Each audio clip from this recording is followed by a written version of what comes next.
Alright, this is going to be going over the main medications that you'll be needing to know for your anti-arrhythmics. So first, just real quick, the 5 phases of your cardiac cell activity, because this is what the anti-arrhythmics are going to be working on.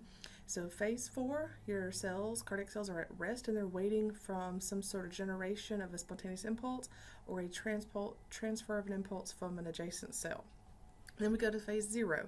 This is where your cardiac muscle has received an impulse for the rapid influx of sodium through those channels, and your potassium ions begin to exit the cells and depolarization occurs. Phase 1, sodium channels close, potassium exits the cell. Phase 2, sodium and calcium slowly start to enter the cell and potassium continues to leave the cell. Phase 3, calcium channels are going to slowly close and calcium is going to leave the cell while potassium channels open, which lets potassium out of the cell. And then repolarizations is going to start during phase 2 and is complete at the end of phase 3. Now, if you want or need a much better explanation than that, there is I linked a video in the module 2 that gives a really great in-depth overview of the different cardiac conduction system components. Alright, so just a real quick overview. This is your Vaughan Williams anti-arrhythmic chart, and so you've got your different classifications. Your class 1 is going to be a sodium channel blocker. Your class 2 is going to be a beta blocker.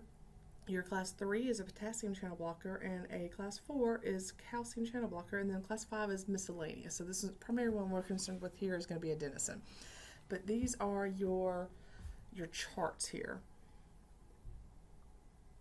and gives you your overall classifications of your drugs and what they're going to do within each classification. So the first one, we're going to talk about class 1, sodium channel blockers. Now, you've got 3 subclasses of your sodium channel calcium your sodium channel blockers. You've got 1A, which is going to suppress that ectopic focus and is going to slow conduction velocity. These can be used for atrial and ventricular dysrhythmias. Your class 1B is going to block your sodium channels in the Purkinje fiber, so this is more useful in your ventricular dysrhythmias. And your 1C, which is going to delay or decrease your conduction velocity and delay your ventricular repolarization. So we're going to talk about a drug from 1 and 2, or from 1A and 1B. So from 1A, we're going to talk about procainamide, and this one is fairly effective at suppressing your ventricular ectopies, and it's going to reduce the automaticity of the pacemakers of the heart. So it can be pretty beneficial in a lot of different arrhythmias.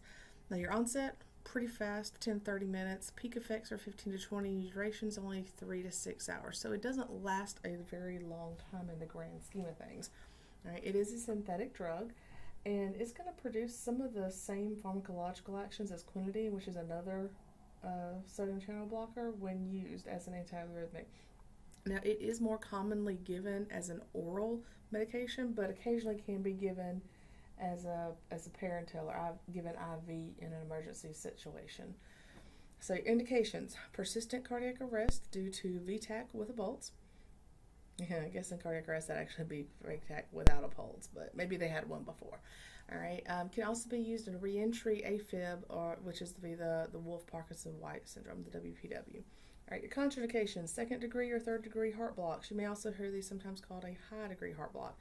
It makes sense. Those are usually going to be your Brady rhythms. We don't want that. We don't want to slow those down anymore.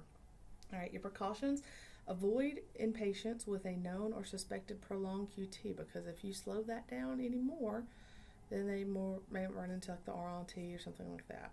All right, you typically are going to want to avoid this in patients with CHF, chronic heart failure, or congestive heart failure. And you want to be on the lookout for some hypotension, because that is a fairly common side effect with your IV infusion. All right, of course, monitor closely.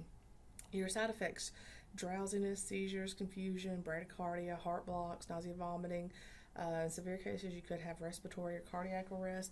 Another thing, some patients, and now this is more common with the oral versus the IV, but some patients may actually develop kind of a red butterfly-shaped rash across the face that is very similar to that's seen in your lupus patients. I just think that's kind of interesting. All right, your interactions: if you give procainamide with another antihypertensive medication or other arrhythmic, then you are going to have much more likelihood of having some significant hypotension.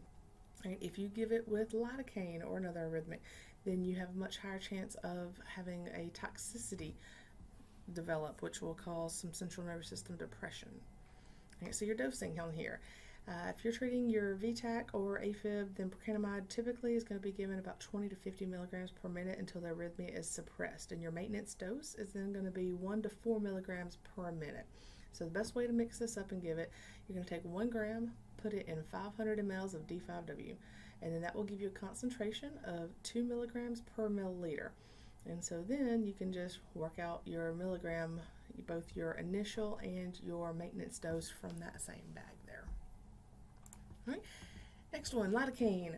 Now this is a class 1B local anesthetic, and that's where it's used primarily, but it can be used for life-threatening ventricular arrhythmias that are most commonly arising from your cardiac arrest, or that occur during like surgery or something like that. Right? Lidocaine is not effective for atrial arrhythmias, so you're not going to use it for any kind of atrial problem.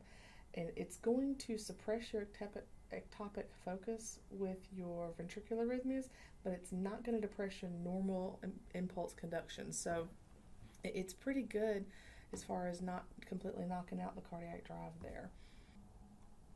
Now your indications: VTAC or VFib that's refractory to amiodarone. Current AHA standards say that amiodarone is the preferred. However, lidocaine is also an option, especially if it is refractory to amiodarone. Now your contraindications: if they have a second degree type 2 or a third degree heart block, obviously you don't want to slow that down anymore. All right. So your dosage is going to be, initial dose typically is going to be 1 to 1.5 milligrams per kilogram, somewhere in the neighborhood between 50 to 100 kilograms typically is an initial bolus. But it is, it has a very short response, and it's usually given as an IV bolus to initiate and gain control of that arrhythmia, and then it's going to be infused to maintain the actions because it does have that short duration of action. So once you get that arrhythmia suppressed, typically you're gonna run a drip, usually 2 to 4 milligrams per minute to maintain that. Now, when you are giving this, you want to be very, very careful that you are not giving them too large of quantity for that patient. What I mean, with your lidocaine, it's going to be metabolized by the liver. So if they have impaired liver function, it's going to lead to higher blood levels of it. High concentrations can produce a stimulation of the nervous system, which can actually result in seizures. And then once you go even higher than that to toxic levels, it can actually suppress the central nervous system, which is going to lead potentially to respiratory or even cardiac arrest. And we don't want that, kind of the opposite of what we're trying to do. As far as interactions, you want to make sure that you're not giving it really with any kind of other arrhythmics, because toxicity can result, and that central nervous system depression is no good. We're not going to be mixing it. All right. General side effects: drowsiness, seizures, confusion, hypotension, bradycardia, heart blocks, nausea, vomiting, respiratory, and cardiac arrest. Some pretty potent things there going on. Now, your class 2 beta blocker, all right, beta adrenergic blocking agent. So these are going to inhibit your catecholamine activation from your beta receptor sites. Some of them are more selective than others for beta 1 versus beta 2. You want to be careful. Do not give this when giving with a calcium channel blocker, because it will cause some shown enough conduction problems. You will probably kill your patient, or at least give it a good team effort to do so. So we don't want to do that. All right. For my visual folks, your beta blockers are going to decrease your heart rate, decrease the force of contraction, and decrease that rate of the atrioventricular conduction there. All right. So we want to make sure that we are prepared to monitor these patients, like the rest of them too, but especially with these. All right, so propranolol is non-selective, and it is a beta adrenergic antagonist, which means it's going to block the action of that beta receptor site. All right, onset's fairly quick. Peak effects are 5 minutes. Duration's only a couple of hours. Half-life's only a couple of hours. Because of this, it is one of the most widely used beta blockers for arrhythmias, for controlling those arrhythmias. All right, your indications are going to be a stable, narrow complex tachycardia, or if you've got, a stable that was unconverted by adenosine or vagal movers, or if it's recurrent, then you can give it for, consider using a beta blocker for that. For your ventricular rates, if they have a AFib with RVR, atrial flutter with a high rate or something like that, or certain forms of polymorphic VTAC, then you might consider propranolol. But primarily it's going to be those atrial rhythms or those fast ventricular escapes or responses. Your contraindications. If they have bradycardia, makes sense, right? You don't want to slow it down. If they have a history of asthma, it's a relative to potentially absolute contraindication, just depends. And here's the thing. If it's a beta blocker, it's non-selective, so that means it's also going to block beta 2 in the lungs, which means it could actually kind of cause a bronchoconstriction. So you want to be very careful with your asthmatic patients. Same with your COPD patients for the same reason. All right, and it could also worsen or induce congestive heart failure in certain situations. So you want to be very careful. Now, have atropine ready. All right, why atropine? Because atropine we know is going to increase that heart rate if need be. We're going to be careful with people who are diabetic because it can actually mask the signs and symptoms of hypoglycemia. In addition, if we find that they have been given too much, if we have a severe beta blocker overdose, your initial management is going to be glucagon fluids. Glucagon may be up to 5 grams of glucagon, so probably more than what you carry on the ambulance, but that would be your initial frontline treatment there. Now, we don't want to give this to patients who are taking other beta blockers or calcium channel blockers, so we really want to check those home meds and make sure. It's absolute for IV, but intravenous, but double check with your home med use as well if they're orally taken. All right, and be careful if they are taking some kind of hypertension medication because, a lot of those are beta blockers or it could cause concomitant problems there. Your side effects, bradycardia, hypotension, lethargy, heart failure, dyspnea, wheezing, weakness, all these fun things that we just talked about there. With it, it actually can be used in combination with some of your class 1 antiarrhythmics if control is not gotten with one of those, but never ever your calcium channel blockers.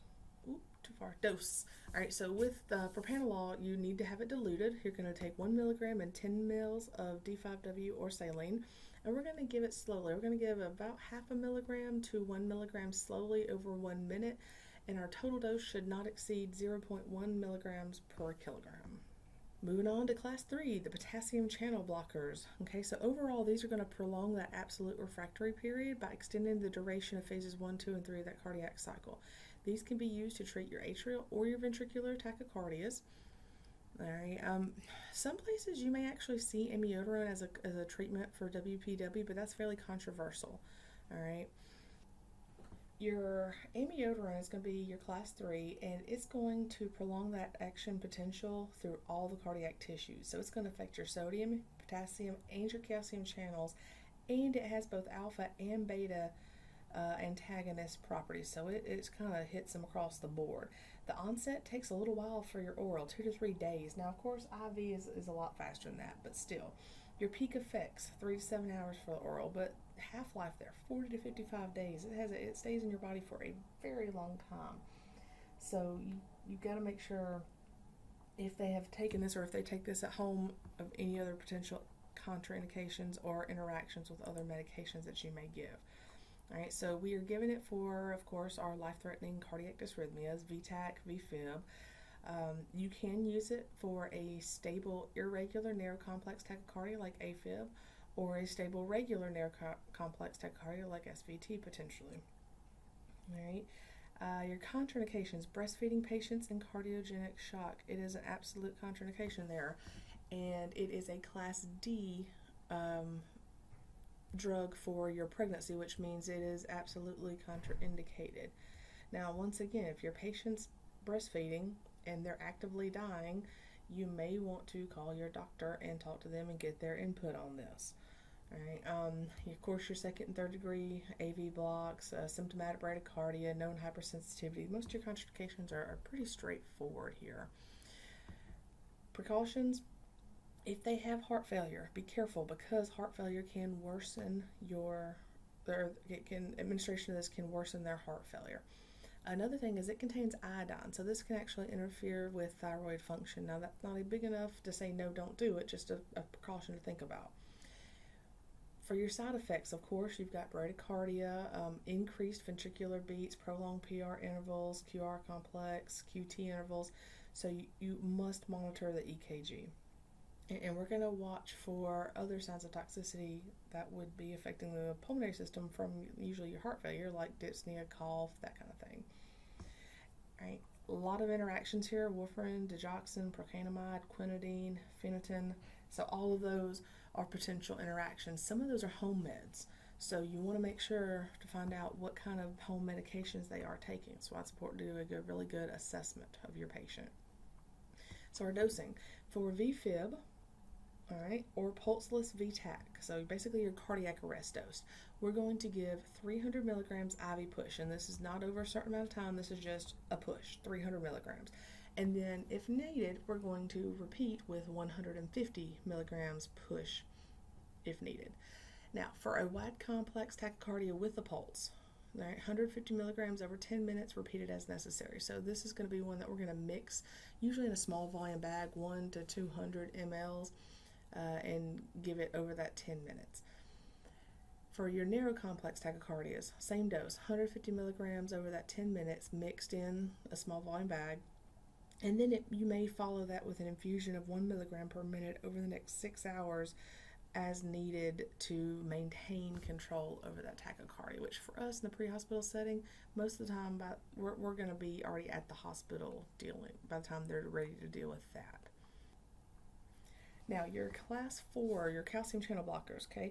These are going to work almost identical to your beta blockers, which is why you can't give them both at the same time. They're going to decrease your conductivity through the AV node. All right, your prototype's going to be verapamil, but ditalzim is good, or cardizem, which you're going to see a lot of the time. But we actually use the cardizem more for reducing the blood pressure than the controlling the heart rate part of it. All right, but it's going to decrease that automaticity of the ectopic foci, and it's going to decrease the velocity of the cardiac contraction. Now, when you have a calcium channel blocker, these class 4 drugs are going to interfere with calcium, and it's going to have 2 major effects on the heart. The first one is going to be on the pacemaker cells of the heart, the SA and the AV nodes. So in the pacemaker cell, calcium we know is required for normal activity and heart rate. So if we interfere with this calcium, the antagonist is going to decrease the rate of the SA node, which leads to your decreased heart rate. And it's going to lower the conduction velocity of the AV node, so decreased AV conduction. Now this is why we are giving this in a dysrhythmia situation, because it's going to be pretty useful for treating your fast supraventricular tachycardias or tachyarrhythmias. Now the second major effect that we're looking at with the calcium antagonist is on muscle. All right, and this is going to be both on your cardiac and your smooth muscle. All right, so that entry of calcium into the phase 2 of the action potential is going to help regulate the force of the myocardial contractions. And when we have this interference of the calcium into the cardiac muscle, it's going to decrease the ability of the heart to kind of have forceful contractions. And so this is why we can have potential of congestive heart failure as a side effect. Okay, that's not what we want. Right? But that same action also occurs in the vascular smooth muscle. So there we have relaxation of the smooth muscle and vasodilation. So this is why it can be useful for angina or hypertension. So it's kind of there's a good side and a bad side on this one. Right? So the primary, verapamil is the prototype, but ditalzim is the one that you will typically see pre-hospital. It's less potent than verapamil as an antiarrhythmic, but it's more potent as a vasodilator. All right. Your indications: stable narrow complex tachycardias if the rhythm is uncontrolled or unconverted by adenosine or vagal maneuvers, or if it's recurrent. All right, and then controlling that ventricular rate in patients with AFib or aflutter. Contraindications: severe hypotension or cardiogenic shock. Your VTAC, wide complex tachycardia, you have to make sure they do not have WPW before you give this to them, or you might kill them. Precautions: it can cause systemic hypotension, right? If you accidentally give too much, or if they haven't had too much, you may want to consider calcium chloride would be kind of your not reversal agent, but kind of your antidote, your treatment for your calcium channel blocker overdose. Calcium chloride. We blocked it, we give them more calcium. Makes sense. All right. Most of the time this should be kept refrigerated, but it can be kept at room temperature for 1 month. So pre-hospital setting, they usually have a very short shelf life. We keep them for 1 month and then we have to replace them. All right, your interactions. Do not give it to patients who are receiving intravenous beta blockers. All right, you may very well put them in congestive heart failure, bradycardia, or kill them, none of which we're trying to do. So your dosage for a rapid narrow complex tachycardia, we're going to give 15 to 20 milligrams IV push or 0.25 milligrams per kilogram over about 2 minutes. And then we can give an additional bolus in about 15 to 20 minutes later if we need to. And then once we have control, we can do a maintenance infusion of 5 to 15 milligrams per hour for that desired rate control as needed.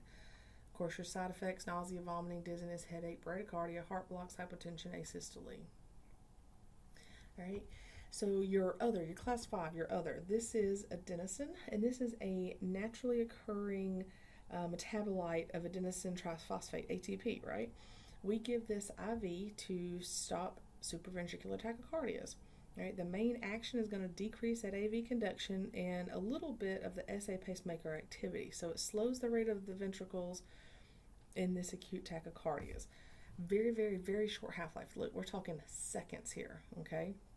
Onset 20 to 30 seconds, duration 30 seconds, half-life 10 seconds. So it does not last very long. So what does this mean for us? This means it needs to be given through a large bore IV as close to the heart as we can get it, pretty much, because otherwise it's not going to make it there. We also want to make sure, when you give an amount of fluid through an IV, some of that's going to stay in that IV. So you want to make sure that you have a flush, rapid flush right after you give it to make sure that it all gets into the body to give it its best chance of making it to the heart and doing what it does. All right, so our indications: tachyarrhythmias refractory to vagal maneuver. All right, this is going to include your SVT, your supraventricular tachycardias for their narrow complex, and your stable ventricular tachycardias, your wide complex tachycardias, only though if it is regular and monomorphic, okay? And sometimes you may actually see this. I've had doctors give me orders for this as a kind of a diagnostic agent to see. Sometimes it's really, really fast, and it's hard to tell. Is it atrial or ventricular in nature? And so I've actually had doctors tell me to give it to see where it'll slow it down enough till you can see what kind of underlying rhythm it is, and then decide on the appropriate treatment from there. So contraindications would be patients with AFib. All right, it needs to be narrow regular, not narrow irregular. Patients with polymorphic ventricular tachycardia, so that would be like your torsades. Second or third degree heart block, of course. Sick sinus syndrome, a known hypersensitivity. And you want to be careful with patients with a known history of asthma because it can actually induce some bronchospasms as well. Not an absolute contraindication, just think about it. Precautions. It will typically cause some arrhythmias, which is just amusing to me because you're giving it for an arrhythmia. But typically these arrhythmias are going to be short-lived. So, heart blocks, bradycardias, tachycardias, PVCs, PACs, there's no telling. You may even have a little bit of asystole. Have your pads nearby. I'm not saying open them and put them on the patient necessarily, but have them nearby. You don't have to fumble for them just in case their asystole turns out to not be so transient. All right. Your interactions. Aminophylline, which is a methylxanthine, and I don't know if I said that right, but I'm going to go with it. It's going to decrease the effectiveness, so it's going to require a lot larger dose, all right? And those are very common medications, home medications for patients who are asthmatic, all right? And then the other one there, never heard of it, not really 100% sure what it is, but it can potentiate those effects, so it may actually require a smaller dose. Our dosage, that initial dose is going to be 6 milligrams, rapid IV push over 1 to 2 seconds, followed by a very rapid saline flush, like boom, boom, there you go. Now, you can give up to 2 repeat doses of 12 milligrams IVP, same way. Now, little asterisk star disclaimer, some protocols are going to using just 1 repeat dose instead of 2, so consult your protocols, see what your doctors say. Now, your side effects: flushing, headache, shortness of breath, dizziness, nausea, transient arrhythmias, asystole, so monitor your patient very well. And our last arrhythmia drug that we're going to talk about is magnesium sulfate. So in this context, we are talking about a salt, basically. Okay, it's going to disassociate, and it's going to act as a physiological calcium channel blocker, which is going to block your neuromuscular transmissions. Now, low levels of magnesium can result in ventricular arrhythmias, cardiac insufficiency or CHF, and sudden death. Right? Onset's immediate when given IV. It's available, it's there, and it's going to last for a little while. So this thing's giving me fits. Our indication here in this specific in cardiac situation is going to be torsades, basically irregular polymorphic ventricular tachycardia that has a prolonged QT interval. All right, torsades, that's pretty much it. Your contraindications, if they're in shock, if they have persistent severe hypertension, if they have a third-degree heart block, if they undergo dialysis, or if they have hypocalcemia, you're not going to want to give them magnesium. If you're not sure about any of these things, you can always contact Med Control, but in general circumstances, that's going to be your contraindications. So your dose, right, 1 to 2 grams, and you're going to dilute this in 100 mLs of D5W and give it over about 15 minutes. You may have to give them more, but that's going to be what you're going to start with. All right, now your side effects, and your side effects can be pretty potent, okay? Flushing is very common, sweating, it can cause bradycardia, it can cause a decreased deep tendon reflexes, it can cause drowsiness. Importantly, it can cause respiratory depression, all right? Arrhythmias, hypotension, itching, rashes, all that fun stuff. So you need to be very careful and monitor very closely for your respiratory depression. Now, if you give it slowly, it should minimize those side effects. If you give it too fast, respiratory depression can happen pretty quickly. All right. If you give it and they start showing signs of significant hypotension or substantial respiratory depression, then you're going to want to give a calcium chloride or calcium gluconate as an antidote in case you have one of those severe side effects. Okay. Now, with your arrhythmias, controlling these arrhythmias can be really difficult, and the patients are often, about to die or are fairly close to dying, and so it kind of puts us in a precarious situation. With these sudden changes that can occur in your EKGs and the development of these life-threatening arrhythmias, they can change. They can go from seemingly stable to unstable very, very rapidly. So you want to make sure that you always monitor an EKG on these patients. Okay, check them frequently. Be alert for sudden changes or the condition or changes on the EKG. All right, a lot of these are to be given IV infusion, which means you may have to adjust that dosage very carefully to deliver the proper amount of drug, because if you go too far one way or the other, you could over or underdose them. Overdose them, you get some substantial side effects. Underdose them, you don't control the arrhythmia and they may die. Okay, so it's really important that you are able to complete that infusion calculation, but also make sure that it is being adjusted to properly deliver the medication. Right? Make sure that you're aware of the adverse side effects and be alert for them showing up. Almost all of your antiarrhythmics are going to be cardiac depressants in some manner and can produce your CHF. So also important, beyond just watching your patient, watching your monitors, but check lung sounds. Make sure that we're not developing any sudden CHF, fluid retention, anything like that. Do a good reassessment of your patient.